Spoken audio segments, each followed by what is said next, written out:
Is the ceasefire over? A terrorist opens fire on Israeli troops on the humanitarian route in Gaza.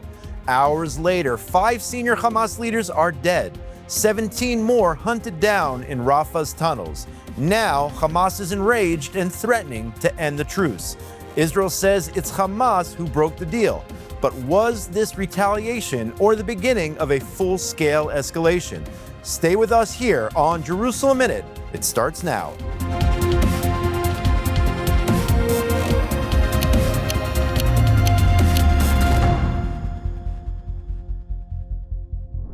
Welcome back to Jerusalem Minute here on JNS TV. My name is Josh Hasten, correspondent for JNS News, along with Alex Traiman, CEO of JNS.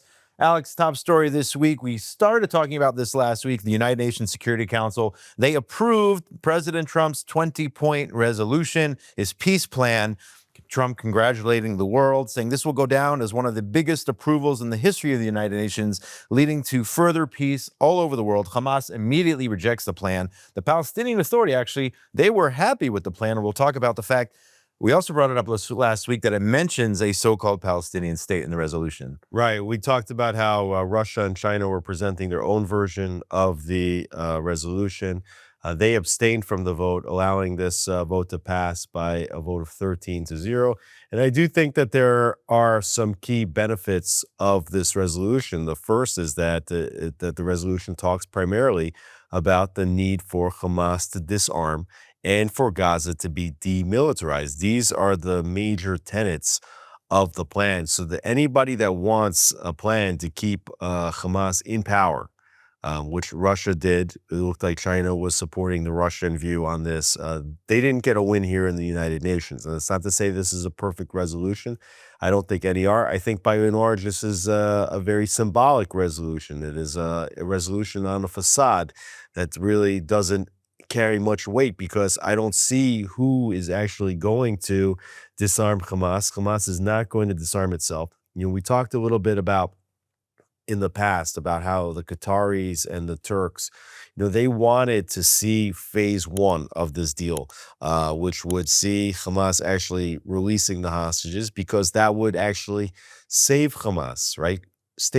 Phase one of this deal saves Hamas, because it forces Israel into a ceasefire position when Israel was right on the cusp of going ahead and finally destroying Hamas. So it basically stops the IDF in the tracks, understands that releasing the hostages is what needed to happen in order to get the IDF to stop in its tracks.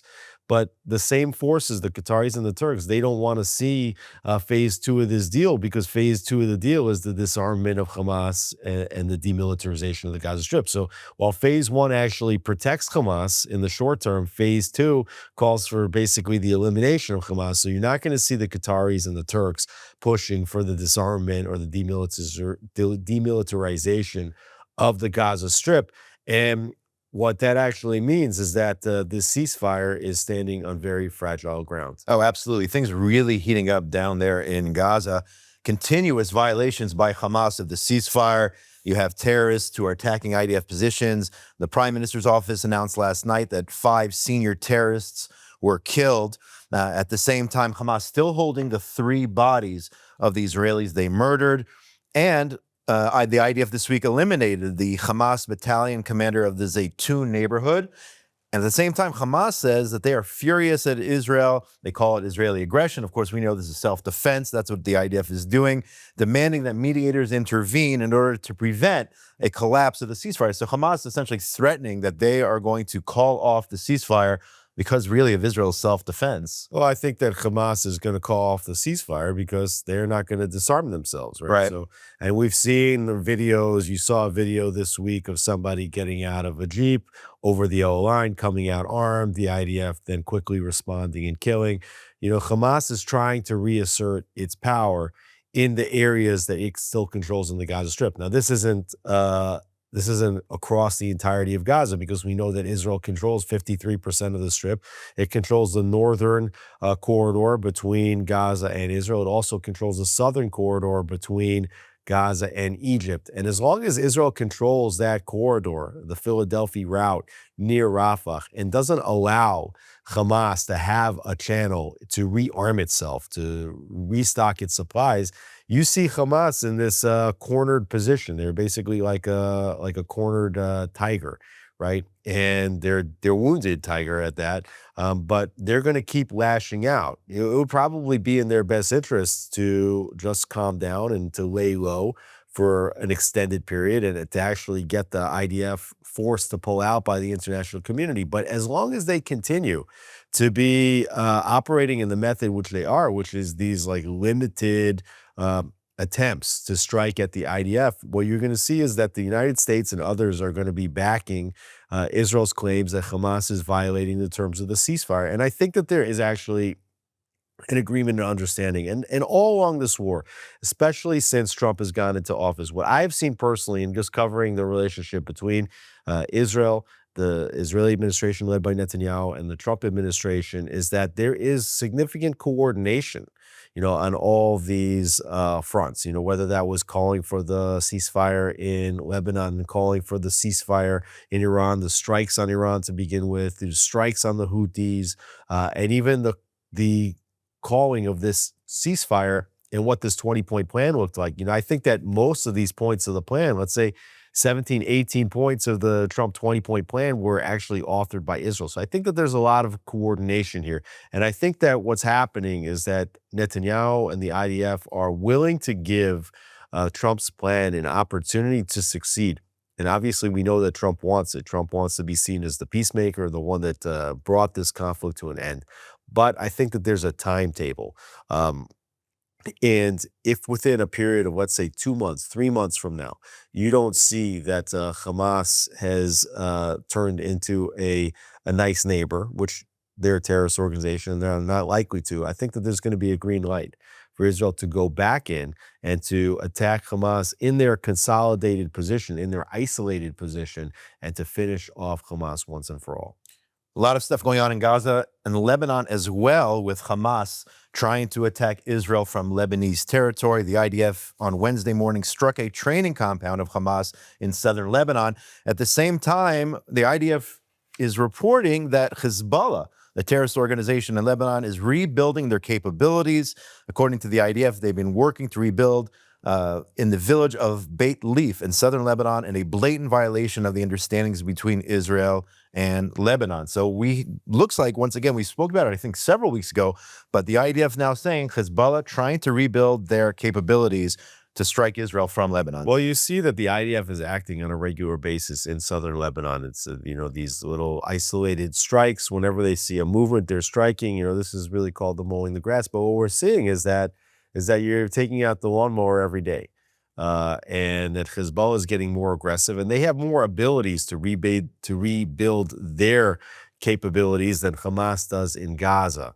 And so what we're seeing is that Hezbollah wasn't reduced to the same capabilities that Hamas is. Certainly, Hezbollah's long-range missile capabilities were reduced significantly. Certainly, their presence towards the south of Lebanon, near the Israeli border, that was moved. And Hezbollah is now further up, but we're in Lebanon. But we're seeing that they are trying to rebuild, and I think that is, in terms of the Israeli assessment, is that Hezbollah does still remain a more potent fighting force and a greater threat to Israel than Hamas does in Gaza. So on the one hand, we're seeing perhaps a timetable and a potential return to fighting in Gaza, and now you're also seeing it in the north. And I think that this actually puts into context some of Netanyahu's thinking regarding going to an election.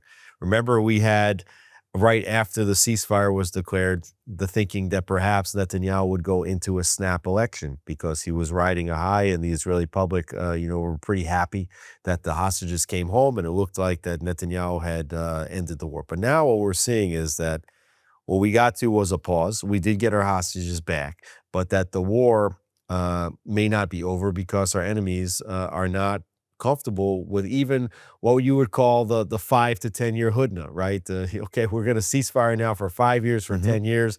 If Hamas and Hezbollah were demonstrating that they were going to lay low for an extended period, I don't know if we would see a rush back into conflict. But we're not seeing that. We're seeing Hezbollah and Hamas both trying to reassert power, both trying to rebuild their capabilities to whatever degree that they can. And so for Netanyahu, he's looking at this period now. He has a year until the next elections are scheduled. And he wants to run again. So he doesn't want to leave this war in a situation of limbo where he called a ceasefire, but now a next government's going to have to come in and to reassert Israeli control or finish the war off. And so I think that there is a general understanding between Netanyahu in the Trump administration, whereby you have a period now of 12 months to the elections. So the timetable is not long. Netanyahu wants to see this war completed before he goes to an election. So we're giving this a period of, let's say, 2 to 3 months in the South to see if anybody else manages to disarm Hamas and demilitarize Gaza. It's clear that as Marco Rubio said last week, that there's no international stabilization force that's going to disarm Hamas. So that leaves only one force to do it. That's the IDF, and you're seeing the same situation in the north.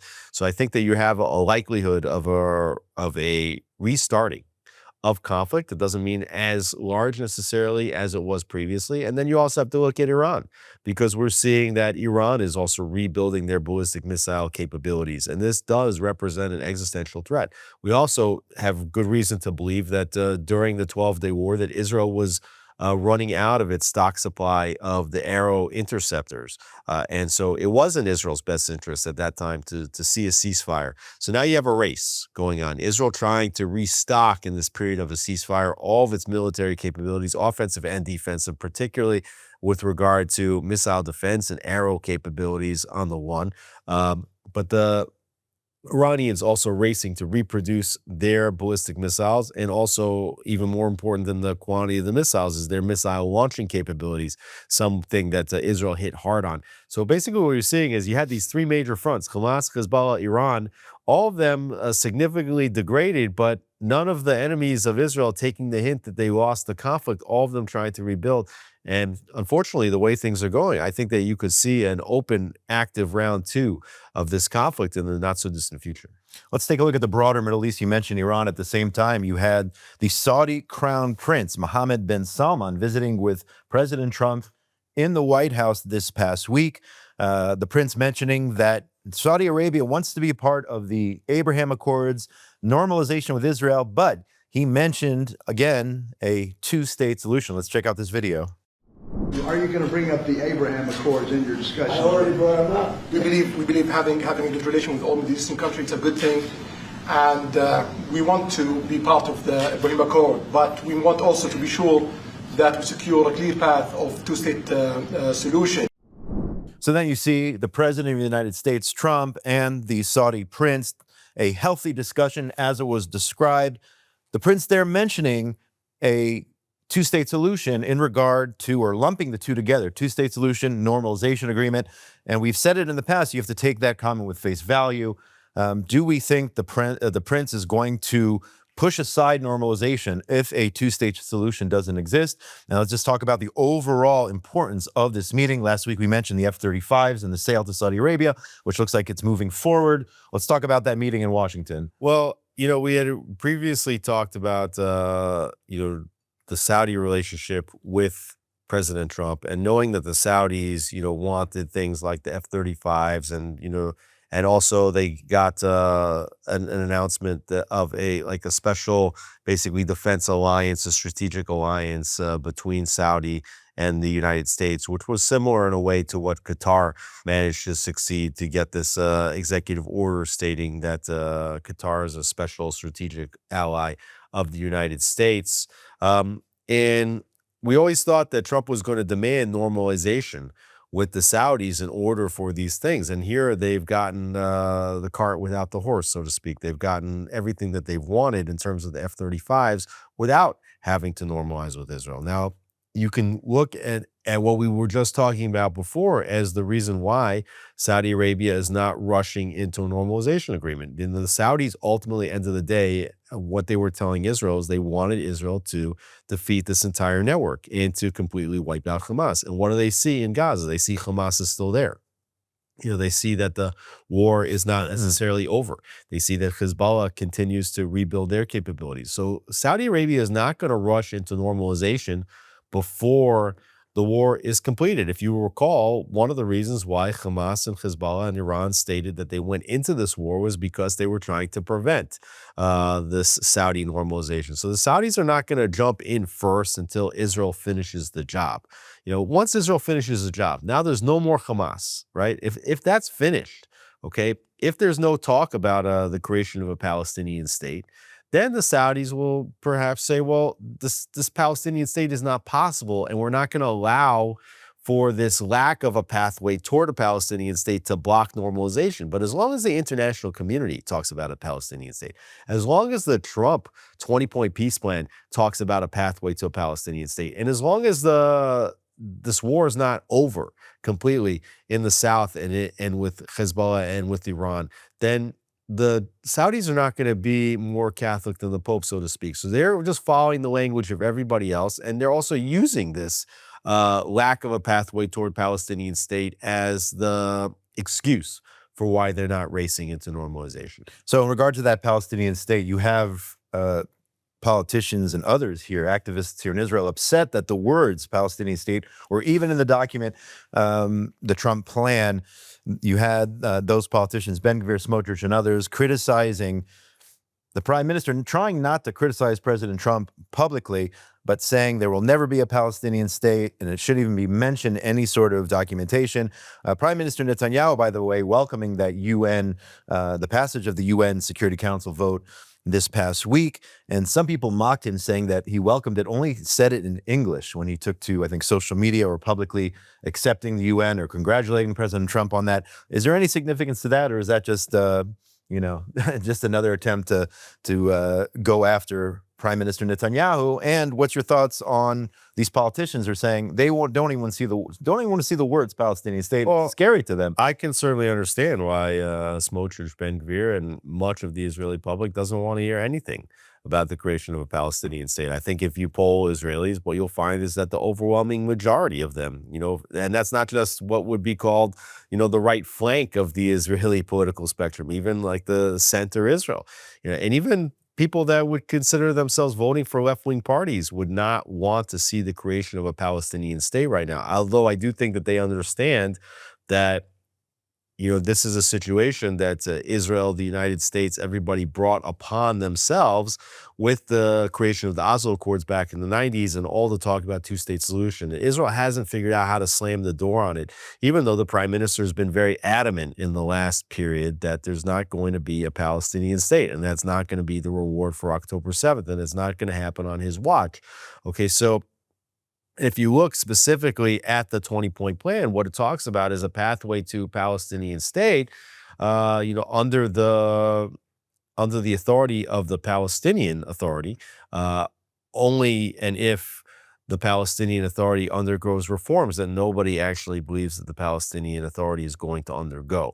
So, I think that the Palestinian state component is a bit of a window dressing. It was designed in order to get the Qataris and the Turks and others to isolate Hamas. That's happened, okay? But I don't really see at this point any pathway towards Palestinian statehood, even though they have this unspecific reference. They talk about a pathway towards. They don't talk about the immediate creation of, and we don't know where that Palestinian state ultimately would be created. And it doesn't say specifically that it has to be in Judea and Samaria and Gaza. So there's a sort of vague references to Palestinian statehood. I understand why the right wing is upset about it. I also understand why they're doubling down on it, because they know that an election is coming. And they want to make sure that they're grabbing all of the ideological votes in the upcoming election. So they have to stand firm on their ideology, which at its core is to oppose Palestinian statehood and to promote sovereignty in Judea and Samaria. Speaking of Judea and Samaria, unfortunately, we had a deadly terrorist attack this past week. A 71-year-old man from Kiryat Arba was murdered at the Gush Etzion Junction. 3 other Israelis wounded. Aaron HaKohen from Kiryat Arba. Why was he murdered? He was murdered because he was a Jew and he was waiting for a bus. He was waiting for a ride home. 2 terrorists arrived, one from Hebron, one from a village in the area. and proceeded to carry out a car ramming attack. They rammed into their victims, and then they got out of their cars and tried to stab any Jews in the area. And unfortunately, Aaron Cohen was murdered in that attack. We'll talk a little bit also about the whole issue of so-called settler violence in a minute here, because a lot of people are tying those things together. Let's be clear, first of all, these people wanted to murder a Jew. It had nothing to do with so-called settler violence. They have an excuse for everything. When Jews build in Judea and Samaria, when there are more houses, when there, these accusations of settler violence, they'll use any excuse, but that's not the reason they're going out and carrying out these attacks. They want to murder Jews, and anybody who says that Hamas or these terror organizations don't exist in Judea and Samaria have no idea what the reality is. So unfortunately, another terrorist attack. We just had one several months ago, murderous attack at the Gush Etzion Junction. They actually really enhanced the security in the area, but unfortunately, while the IDF stops 90+% of these types of attacks, this one got through. Well, the Gush Etzion Junction has been a hotspot for attacks, like you've said. We've seen it over and over again. We remember several years ago when Ari Fold was stabbed, at the shopping center at the Gush Etzion Junction. And so this has been a hot spot. It's, the IDF can do whatever they want to try to stop these attacks. But when you're talking about a car ramming at a bus stop, what does that mean? That means that there's a steady flow of traffic. This is a high traffic area. Arabs and Jews using the same roads. And all of a sudden, a car that's just driving at the normal highway speed, and let's face it, you could talk about this. Arabs drive very erratically in the area. That's not to say that, by the way, some Jews also drive very erratically because they see that's the culture of driving. So you have erratic driving in the area. You have cars going fast. You have cars zipping in and out, changing lanes, oftentimes without blinkers. And then what you have at a car ramming is you have Jews basically standing at a bus stop, either waiting for rides or waiting for a bus. They're just standing there waiting, and sitting ducks, at these, right next to the side of the road. And then you just have an Arab terrorist just basically speeding up and taking a quick right turn and there's no way to prevent that because you can't identify, 200 yards away who that terrorist is going to be, if there's going to be a terrorist at all. And it's not even necessarily certain that that the terrorist is even going to strike at that time. They're motivated. They've been motivated. They're not necessarily dispatched, right? It's not like a terrorist organization said, okay, today you're going to go hit this bus stop here. People are incited from birth, childhood, as part of the society to do this. And, somebody's holding a knife in their car. They're thinking about it. Maybe they've had that knife in their car for a month. Who knows? And then all of a sudden they decide, okay, I see a crowd of people at the junction. I'm going to do it. And then they just do it. And this is what happens. And, we saw a video of the father of one of these terrorists, basically saying, that, and he was saying it like in a complete shell-shocked way. I couldn't believe it, actually. He was saying it like he knew that this is what he was supposed to say, even though that didn't look like how he felt, that it was his greatest honor that his son would become a martyr, right? So you see that there's like a death cult in the society where, this is what a father of a terrorist is supposed to say, after his son gets killed, that he could not be prouder than that his son became a terrorist, right? So you see here that there is a death cult and that there's a lack of international condemnation about it. You don't see the French and others putting pressure, on Hamas, on the Palestinian Authority to rein in terror. Why? Because they know it's not going to happen. Not only do they know that the Palestinian Authority is not going to stop it, they just watch idly as the Palestinian Authority and Hamas incite it. But sure enough, if there's a Jew that goes out and takes a reactionary attack, then all of a sudden everybody goes crazy because that's not how Jews are supposed to act. But the Jews are looking and they're saying to the IDF and to the government, you're not keeping us safe. And unfortunately, they are taking oftentimes, not all the time, but we have seen a steady stream of hilltop youth, as they're called, young settlers that just see the situation as being completely unjust, saying, hey, two can play at this game. Now, there's a big difference, and we talked about this on the show in the past, is that Israel has an army, right, to fight terror, and Israel does not encourage vigilante actions. The Palestinian Authority and Hamas, they actually promote vigilante action. That's what they want. This terrorist was a vigilante. It wasn't part of an organized army. It was just somebody that was encouraged to go do this. So Jewish people, the state of Israel does not encourage any of its youth to go out and to carry out acts of counter-terror. The PA, by the way, did you see how they reported this terrorist attack? Of course, they don't mention terror. They said Israel went out at the Gush Etzion junction and murdered 2 minors. Now, why is that important? Because the UN then takes what happened, the fact that the IDF, the 2 terrorists were killed. The IDF killed 2 terrorists. What do they chalk that up to? They call that settler violence. It's unbelievable. Exactly. It's the IDF defending, carrying out this, taking out these 2 terrorists before they murder more Israelis. That's called settler That's violence. what the IDF does it. Yeah, that's what the IDF does it, and the UN chalks it up per their statistics as settler violence. And the PA, of course, says that this was an unprovoked attack by Israel. So And they're unfortunately, international diplomats fall for it. yeah, absolutely. I mean, We've seen it. We've seen it here. I mean, we had this episode a few months back where there was the accusations of so-called settlers setting fire to a church, in the Palestinian-controlled territories in Samaria, and then you even had the ambassador to the United States ambassador to Israel, Mike Huckabee, who in general I think has just been fantastic, but in one area where I think he made a critical mistake, he went out to this church and he talked about whoever did this, was a terrorist, and the implication is that Jews did it, but as it turned out, Jews were not doing that at all. In fact, Jews were out there trying to put out the fire that was being set. And oftentimes what you have here is what you see the reports of. It says masked settlers going out and committing acts of violence or spray painting or smashing windows or setting a car on fire. And then what you see is that the left-wing NGOs complain that there's not arrests. Right? How come there's not arrests? There's not arrests because in many cases, these might have been false flag attacks where it wasn't committed by Jews. Okay, that you have Arabs putting on masks, will smash cars in their own territory. Yeah, burning their own fields. I've seen it myself. Burning their own fields and then blaming the Jews for it, and people fall for it. And so what happens is, yes, there are some cases where Jews have done it, but then there's also cases where Jews have not done it. And like you said, there's also cases where an Arab is a terrorist, and then the IDF or a civilian responds, because we know that many times it's civilians that actually neutralize terrorists, like let's say at this bus stop. Okay, so you have a car ramming attack, and then the terrorist gets out of the car with a knife, starts stabbing people. There's somebody else at the bus stop, a civilian with a pistol, which he has specifically for that purpose, who neutralizes the terrorist, and then that's called settler violence. Absolutely. So you have to put this all into perspective, and you have to think twice and use your thinking cap, when you're looking at what is the so-called settler violence and who actually committed it, and what is also the purpose of magnifying these so-called settler violence attacks. It's meant to, distract against the Palestinian Authority, and then sometimes there's also domestic considerations as well.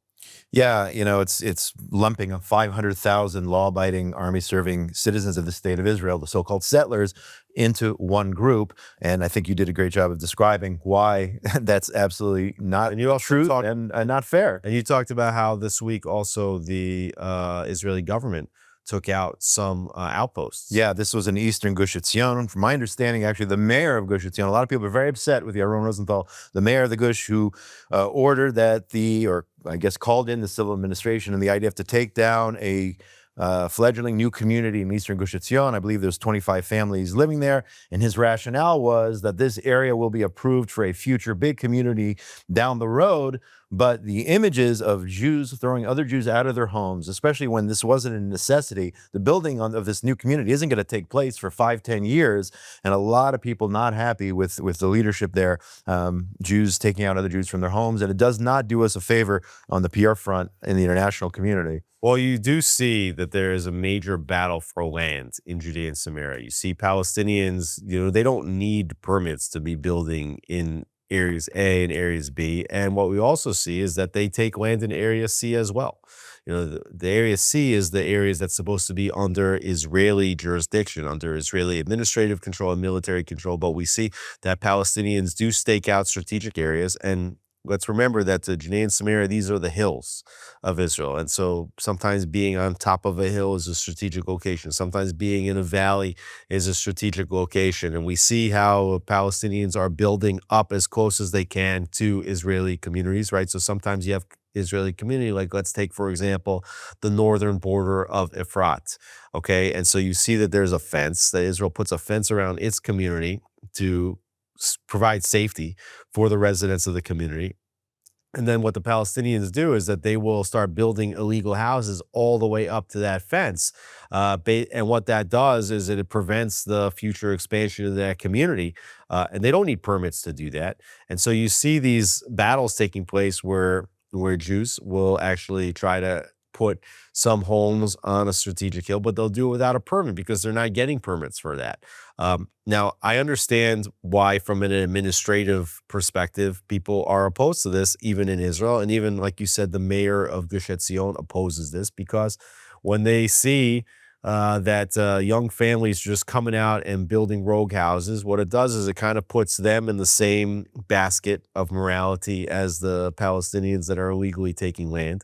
It makes it harder for future governments to want to approve land because they feel like they're giving credence to what the left wing will call these like wildcat outposts, right? That all of a sudden the people are just taking the law into their own hands. And I think that the communities in Judea and Samaria, they want to be able to communicate back to the Israeli public and to the international community that we're law-abiding citizens. So, if you see people going out here and doing extra administrative land grabbing, it doesn't create a great image on the one. On the other hand, like, how come the administrative council is not actively saying, no, we're behind this. We're creating this as an administrative zone that we're taking responsibility for. This is a strategic section for the entire region, and we're going to do it. So, I see why they're against these building of outposts. On the other hand, they have to be more aggressive in the expansion of their communities. Now,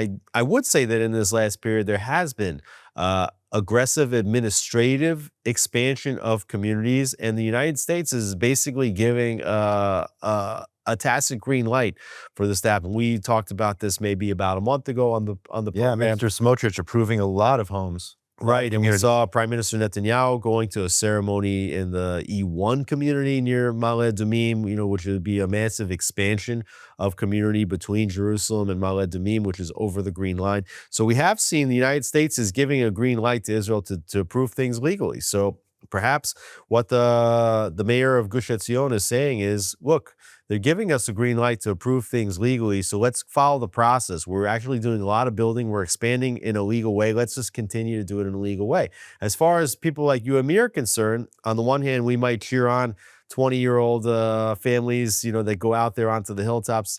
On the other hand, you and I are not going to just be able to go and take a plot of land that we like in the beautiful hills and build our dream house there because we follow the regulations. So Gush Etzion, by the way, establishing the new community of Shtema, which is very close to Tekoa on the road to Jerusalem a day after this event in order to establish a presence on the ground. I remember Nadia Matar years ago set that up. It was an old military base, and now it looks like there are actually a few homes up there, caravans, but it looks like people are going to be up there. This is a dance, that the communities are playing with the administrative officials, both in the Gush Etzion region and in the national government and the international government. But I think that there's something else here that we have to address, which is when you do hear more and more about settler violence creeping into the headlines, and then you see all of a sudden that the government goes ahead and knocks down a community. What they're doing is that they're actually sending a signal to the U.S. administration that they're cracking down when they're getting pressure,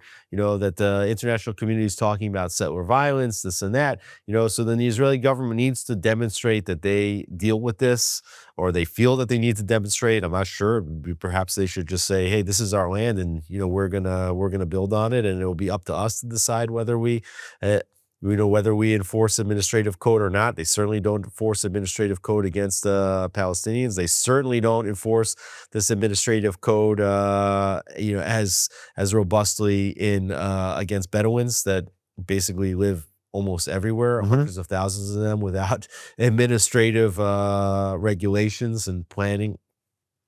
So they kind of feel like they have to show the international community. On the other hand, the left wing loves this because what have you been seeing in the weeks before? What you're seeing is more and more is that domestic attention is focused on the military advocate general, right? How she leaked the information, the clips, and doctored those clips about what was going on in the State Taman military prison in the south.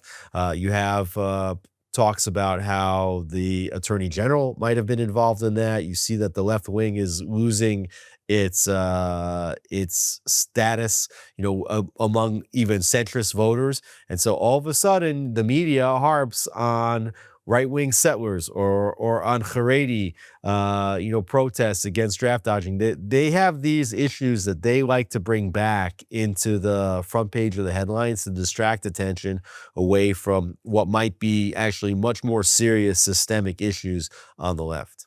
Alex, speaking of the left, did you know that the protests on Saturday nights in Tel Aviv are still going on?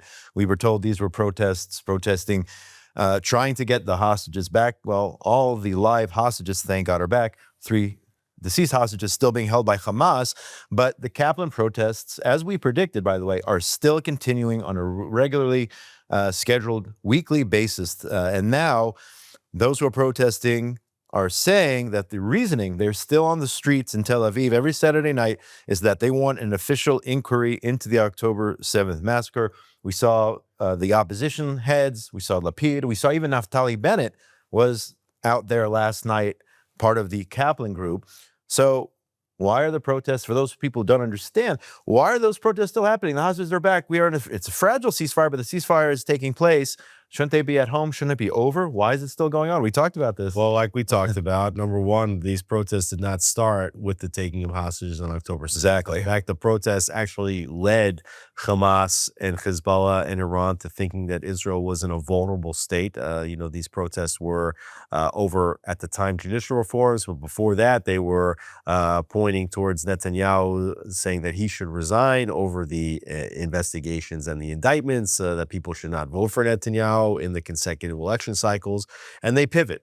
We explained over the weeks and years, why they pivoted to focus on the hostages, because they felt this was a silver bullet issue that all Israelis could agree on. This was a focus-tested issue. This would help the movement restore credibility after they tried to tear the country apart over the judicial reforms, and that they also hedged that Netanyahu would not deliver and would not be able to get the hostages back. Basically, that Netanyahu would fail to bring them home. Well, guess what? Netanyahu did deliver, and the hostages are back. And when we talk about this temporary ceasefire, like we were talking about at the beginning of the show, this was primarily done for reason number one, to get the hostages back. Reason number two, to allow Israel time to rebuild its arsenals. Reason number three, to let a lot of the soldiers who have been fighting for 2 years straight, get a little bit of a respite, and to see if the international community could go and take this to the finish line. But understanding, as Netanyahu said, always, that this can be done the easy way or the hard way. It can be done by the ceasefire resolution, and the international community can do it, or the IDF is going to do it. And we're seeing now more and more that it appears that the IDF is going to do it. So the members of this hostage forum, they said it. They said the second the hostages came back, no, this doesn't mean that the protest movement is over. Right. So what they're basically doing is that they're showing their stripes. They're basically telling you that the hostages was just the flavor of the day. We were using this. There's an argument that can be made, a sick and a cynical argument, that the organizers of the hostage movement protests actually didn't want Netanyahu to succeed and bring the hostages home. And they just were going to continue to ride that, whether that was going to be for 2 years as it was, or if it was going to be for 5 years or 10 years, and just say Netanyahu failed to bring them home. Now that Netanyahu brought them home, so they're focus testing, they're pivoting to the next thing, and they see by their tests that the Israelis want to see a commission of inquiry. So now they're saying that the protests are focused on getting a commission of inquiry into the causes of the war established. And here you have like a major disagreement between the left and the protesters and the government, right? At this point, the government, Netanyahu stating that he does want, and he's ready to establish a government-based commission of inquiry led by the Justice Minister. Justice Minister Yariv Levin being the one who would oversee the selection of the panelists that would conduct conduct this commission of inquiry. And what the government is proposing is basically a 50-50 split in the creation of this committee, basically 50% that the government picks and 50% that the opposition picks. And if you look at it, well, doesn't that make sense? You know, the government wants to protect itself. The opposition's got its own agenda. So let's make a commission of inquiry that's composed of 50% chosen by the coalition, 50% chosen by the opposition. It seems pretty fair, even though the government holds more than 50% of the current seats in the Knesset. What the opposition is saying, like the ones that Bennett and Lapid is saying, oh, no. We don't want the government to have any stake in putting together this commission of inquiry. And we want this commission of inquiry to be selected by the court. And we want it to be a retired Supreme Court justice at the head of the panel. And the reason why they want to do that is because they know that the government was attacking the court, and the court is constantly operating against the government. Right. And what the protesters want is they want a commission of inquiry that is going to, okay, yes, some blame maybe in the military, some blame maybe in the intelligence, for sure. Maybe the court did, the judicial reform protest, maybe that contributed a little, but really responsibility, the buck has to stop with the prime minister. That's what the commission of inquiry that the opposition wants, what the protesters want. They want a commission of inquiry that is going to be so hard against the government that Israeli voters will either push Netanyahu to resign as a result of what happened on October 7th, or that the voters will simply vote for their preferred candidate in the next election scheduled in a year from now. Obviously, Netanyahu wants to run again.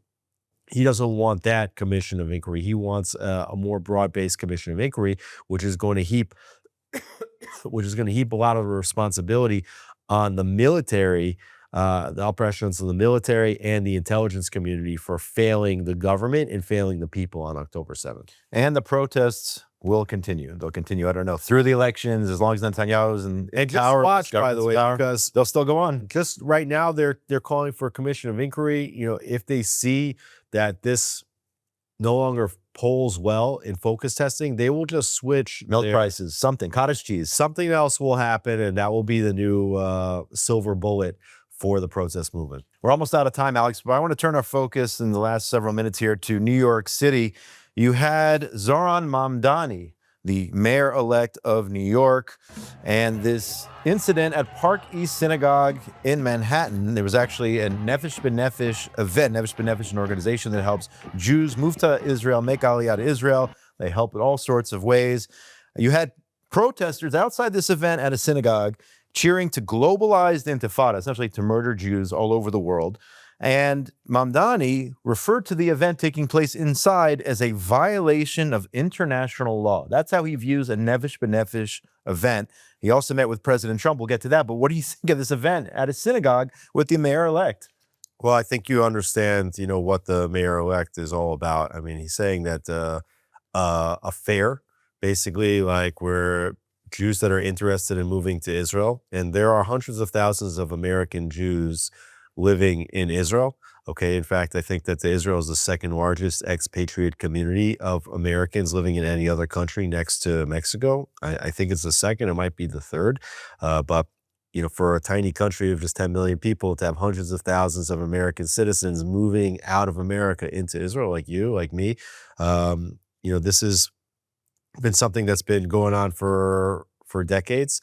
And for the mayor of New York to say that this is a violation of international law, I mean, it's a slippery slope, because if he says that international law is being violated, could he send in police at some point to break into a future event in a synagogue and arrest the organizers of Nefesh B'Nefesh for violations of international law? I mean, you're seeing that that the mayor of New York is not so much interested in domestic affairs, that he rather has like an agenda that's larger than just making New York City more affordable for its citizens. At the same time, I mean, he did go and say, well, houses of worship should be places where people can walk in without being intimidated.